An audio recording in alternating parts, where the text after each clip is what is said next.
Ladies and gentlemen, boys and girls, worshippers of all ages, welcome to YouTube. My name is SeaRaptor, and today we're bringing you a first look at Tier VIII Premium Russian Battleship Borodino. Now, Borodino is entering a very crowded field. There are a lot of Tier VIII battleships in World of Warships, not to mention the fact there's a lot of Tier VIII Premium battleships in World of Warships. He's up against one in her own nation even. Lenin has been around since more or less the launch of the Russian battleship line. But Borodino is a little different animal. And, well, let's have a look and peel away the layers, and I'll kind of show you what I'm talking about, and we'll talk about what I think about this ship. Remember, can't show you gameplay. I can only look at the port stats, and I can show you the armor model and stuff, and we'll go through all of that, okay? Starting at the top, like we always do, survivability, 64,200 HP on the baseline. Pretty solid. Like, can't really complain about this for a Tier VIII battleship. It's not best in tier. That crown still belongs to her sister, Vladivostok. No, I'm sorry, Flanger. Flanger actually has 75,000. Wow, okay. Still, there are battleships in this tier, a handful with more than 70,000 HP. The overwhelming majority of battleships in Tier VIII are in the mid-60s, right? So this is pretty typical, nothing outrageous there. 24% torpedo protection, again, fairly middle of the road, nothing really to get excited about. Now let's talk about her armor, because this is where we spend a non-zero amount of time looking at battleships and kind of evaluating and comparing them to each other. Borodino comes to the game with a 25mm bow section here with this 50mm strake that runs all the way to the bow, the icebreaker bow. Very common in Russian ships.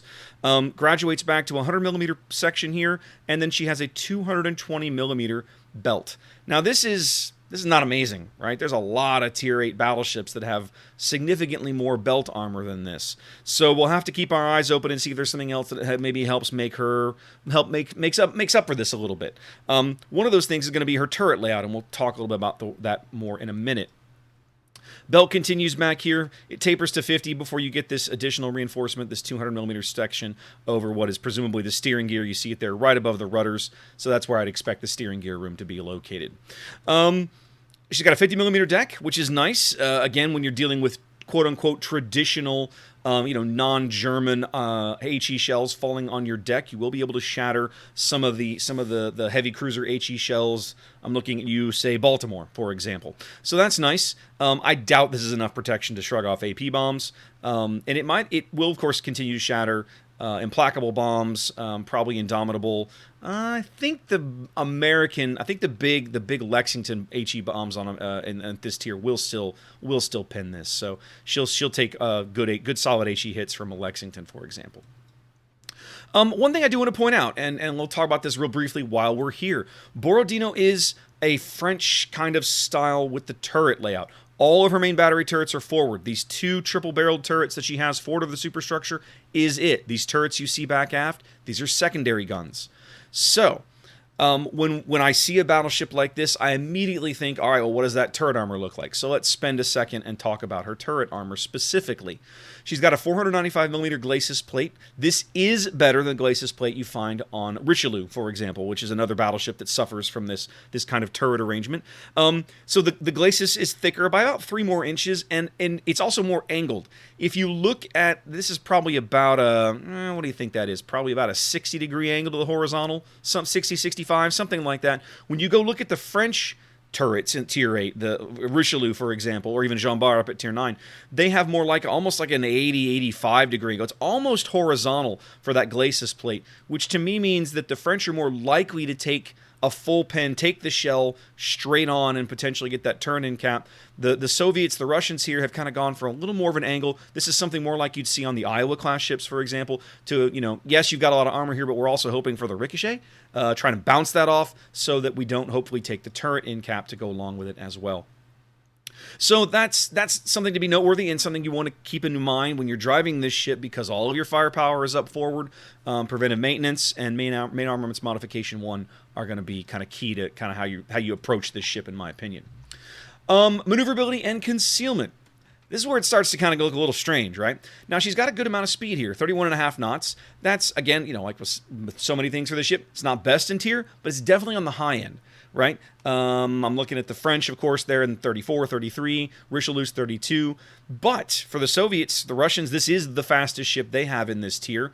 Bismarck, 31 knots. Tirpitz, 30.5. Amagi, 30.5. Almost all the well, pretty much all the American ships are slower than this. The Constellation, which we looked at last week, is faster. But this is definitely on the high end of speed for Tier 8. Okay, so that's noteworthy. Turning circle, 1,060 meters. This is bad. This is really bad. For Tier 8 battleships, this is worst in tier. This is like an aircraft carrier turning circle. There are a couple of aircraft carriers in Tier 8, ironically, that actually turn better than this. I'm looking at you, Implacable and Indomitable. But yeah, not amazing. And that rudder shift time, 15.5 seconds. I mean, yeah, typical, right? There's a lot of 15-second rudder shift times in Tier 8. So this is not a standout. The speed is a little bit of a standout. The turning circle definitely raises some flags. This is not a ship that's going to handle very well. So just keep that in mind. With her camo on here, you've got a 16.9 detection on the surface. Her base without the camo is 17.5. That's not quite worst in tier, but it basically is worst in tier. Like, key exists, so it's not quite worst in tier, but yeah, it's pretty awful. This is not a ship you're going to hide from anybody. Her max stealth build is 13.7 on the surface. That's not good. That's not good. Again, you're not hiding this ship from anybody. Technical range by air, 11.8. I mean, yeah, again, like with the rest of it, basically worst in tier. This matches Tirpitz. It's not, well, I lie. Kansas and Constellation are still worse, but it's pretty high up on the list, right? So, again, if you're driving this ship, you are not hiding from anybody. So, she's not maneuverable. She's not detectable. The armor scheme is a little questionable, let's say. It's weaker than most of her contemporaries. What are we getting in return, right? In theory, what ought to be the case for a ship that's basically what, in my mind, has reduced survivability like this, she ought to have really good guns. Well, I think you're going to like what you see here. Borodino is built around two main battery turrets. These are basically Sovietsky Soyuz guns. These are essentially the Tier 9 turrets from the Tier 9 tech tree battleship drop down here to Tier 8. Okay, so these are 406mm 50 caliber barrels that reload every 27 seconds. That's a notable increase from Soyuz. Maximum dispersion 212 meters on a range of 19.6 kilometers.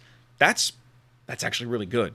And when you marry that to the fact that this ship has a 2.0 Sigma, that starts to sound really spectacular. I'm really curious to see how these guns perform in action, because on paper, they look really good. Now, there are other Tier 8 battleships that have a 2.0 Sigma. So let's briefly talk about what this means for her accuracy. Example, Odin. Okay, Odin has a 2.0 Sigma. She has a 19.1 kilometer range, so a little similar range, a little similar, definitely identical Sigma, but she has a 251 meter dispersion at 19.1 kilometers. So out here, her dispersion would be closer to 260 meters. All right. Next up, that would be similar, a 2.0 Sigma on a 20 kilometer range is HMS Vanguard, but she has a 257 meter dispersion ellipse. So, and then it gets worse. I'll say, quote unquote, it gets worse from there. Champagne has a 240 meter ellipse, but that's out at 25 kilometers. So if you were to scale that back, cut away 20% of the range, 20% of the dispersion, this ship would not be quite as accurate as Champagne, but you're probably thinking it's going to be about in that same range. So if you like Champagne, I think Borodino's closest analogy in the game currently is Tier 8 French Premium Champagne, because Champagne is designed basically as kind of a long-range sniper. She's got the 16-inch guns with what amounts to crazy accuracy for her tier, but she's quite soft. Borodino seems to be looking kind of similar to me. The turret arrangement, obviously very different. Champagne is a basically an AX configuration, or an AY, one forward, one aft. Borodino here an AB configuration, again like Richelieu, all forward. But the kind of the style of the guns, the feel of the guns on paper looks to me that she's gonna feel like kind of playing a Champagne. So that's interesting. There's definitely something to like here about the main battery. Now, something else I want to point out, if you're used to playing Vladivostok, okay, the shell velocities on these guns is lower than Vladivostok, because these are 50 caliber barrels versus Vladivostok's 45 caliber barrels. So at Tier 8, the shell velocity on these is a little slower. But if you're used to Soyuz, these should basically be the same guns. Secondary armament, she does have a pair of secondary turrets way back here on the stern, these twin 108mm guns. Now, these are all her secondaries right here. This is it. She has nothing on the sides, right? We're used to seeing battleships with secondaries and maybe, secondary, dual-purpose AA batteries. No, Borodino has none of that foolishness. This is it. These twin 180mm guns are all she has for secondaries. They fire decently fast, 6 seconds, 13% fire chance. They pen 30mm of armor. These are basically Donskoy or Nevsky turrets, right? With these shell velocities and everything. Of course, they don't have that kind of range. You see they're 6.6 kilometers. So if a destroyer gets around astern of her, like she can beat him up.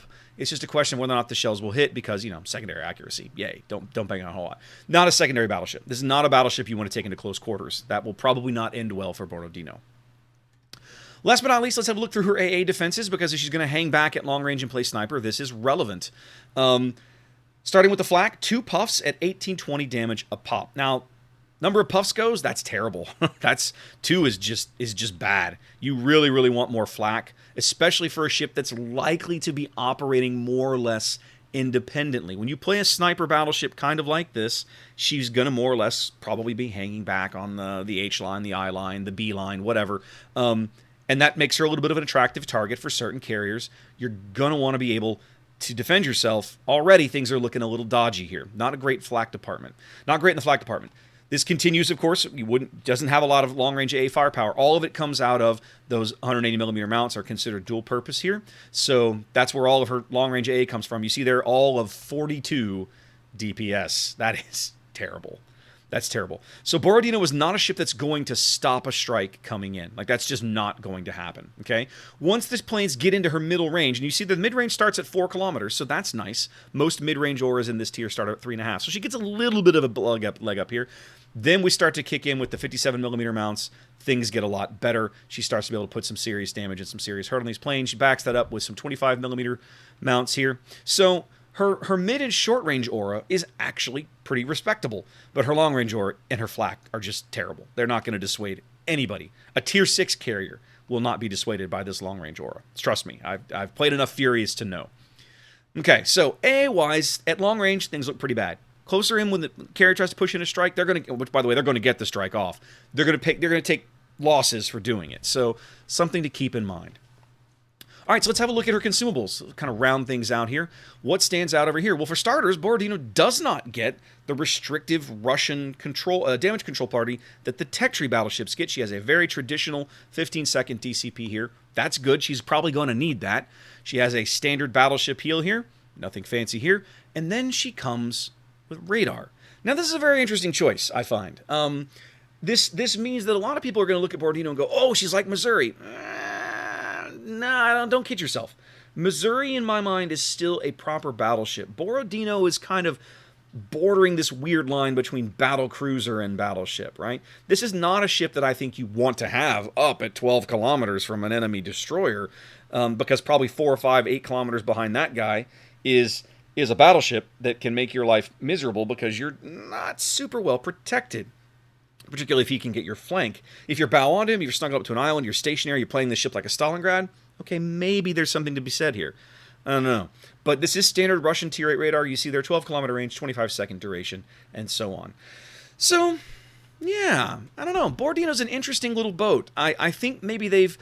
I still think that the nearest analog you can make to the ship is Champagne. I think Champagne is a long-range sniper. I think Borodino has all the hallmarks of a ship meant to play that way, but then they slap radar on her, and you're kind of going, well, now what exactly? So is the radar there to reward me for moving up or encourage me to move up? I don't know.